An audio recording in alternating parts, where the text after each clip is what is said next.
शशि यार, अब तो उठ जाओ, 7 बज गए, मम्मी देखने आ रही है। देख लूंगी सबको, एक एक करके सबको देख लूंगी, और खास करके हमारी उस नागिन सास है ना, उसको। सास नहीं है वो, हमारे पिछले जन्मों का श्राप है वो, हमारी कुंडली पर बैठा काला नाग है वो। मन तो करता है बुढ़िया को ऐसा कूटूं ना, ऐसा कूटूं ना, ऐसा कूटूं कि सिलबट्टे पर चटनी बना दूं, कि जिंदगी भर एक ही बात मुंह से निकले उसके, बहू तो देखी मगर तुमसी ना देखे कहीं।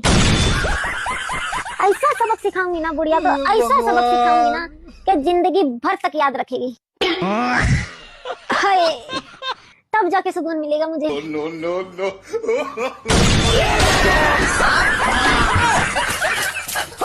मम्मी जी, पापा जी।